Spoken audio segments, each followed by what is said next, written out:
आइए सुनते हैं डॉक्टर सर्वपल्ली राधाकृष्णन जी के अनमोल विचार। हमें तकनीकी ज्ञान के अलावा आत्मा की महानता को प्राप्त करना भी जरूरी है। पुस्तक वह माध्यम है जिनके जरिए विभिन्न संस्कृतियों के बीच में पुल का निर्माण किया जा सकता है। ज्ञान के माध्यम से हमें शक्ति मिलती है, प्रेम के जरिए परिपूर्णता मिलती है। भगवान की पूजा नहीं होती बल्कि उन लोगों की पूजा होती है जो उनके नाम पर बोलने का दावा करते हैं। शिक्षा का परिणाम एक मुक्त रचनात्मक व्यक्ति होना चाहिए जो ऐतिहासिक परिस्थितियों और प्राकृतिक आपदाओं के विरुद्ध लड़ सके। किताबें पढ़ने से हमें एकांत में विचार करने की आदत और सच्ची खुशी मिलती है। शांति राजनीतिक या आर्थिक बदलाव से नहीं आ सकती बल्कि मानवीय स्वभाव में बदलाव से आ सकती है। सच्चा गुरु वो है जो हमें खुद के बारे में सोचने में मदद करता है। धन, शक्ति व दक्षता केवल जीवन के साधन है, यह जीवन नहीं। पवित्र आत्मा वाले लोग इतिहास के बाहर खड़े होकर भी इतिहास रच देते हैं।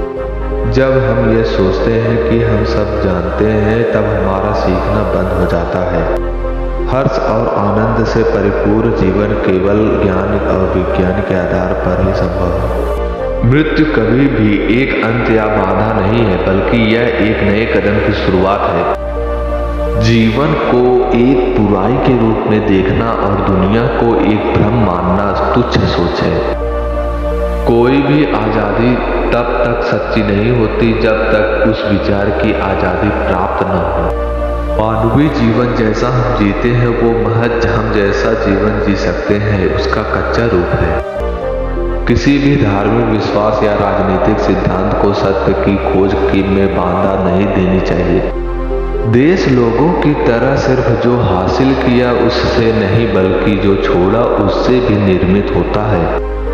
लोकतंत्र सिर्फ विशेष लोगों के नहीं बल्कि हर एक मनुष्य के आध्यात्मिक संभावनाओं पर विश्वास है। ऐसा कहा जाता है कि धर्म के बिना आदमी घोड़े की तरह जिसमें पकड़ने के लिए लगाम न हो। सच्चा धर्म एक क्रांतिकारी ताकत है, यह उत्पीड़न, विशेषाधिकारी और न्याय का प्रमुख दुश्मन है। मानव की प्राकृतिक स्वाभाविक रूप से अच्छी है और आत्मा ज्ञान का प्रयास सभी बुराइयों को खत्म कर देगा। कला मानवीय आत्मा की गहरी परतों को उजागर करती है। कला तभी संभव है जब स्वर्ग धरती को छुए। ऐसा बोला जाता है कि एक साहित्यिक प्रतिभा सबको समान दिखाती है पर उसके समान कोई नहीं दिखता। में मानवता को उन नैतिक जड़ों तक वापस ले जाना चाहिए जहां से अनुशासन और आज़ादी दोनों का उद्गम शुरू हो। मानव का दानव बनना उसकी हार है, मानव का महामानव बनना उसका चमत्कार है, मनुष्य का मानव बनना उसकी जीत है। मेरा जन्मदिन मनाने की बजाय अगर 5 सितंबर शिक्षक दिवस के रूप में मनाया जाएगा तो मैं अपने आप को गौरवान्वित अनुभव करूंगा। जिस तरह आत्मा किसी व्यक्ति की चेतना शक्तियों के पीछा की वास्तविकता है उसी प्रकार परमात्मा इस ब्रह्मांड की समस्त गतिविधियों के पीछा की अनंत आधार है। इसी के साथ मैं अपनी वाणी को विराम देना चाहता हूँ। धन्यवाद।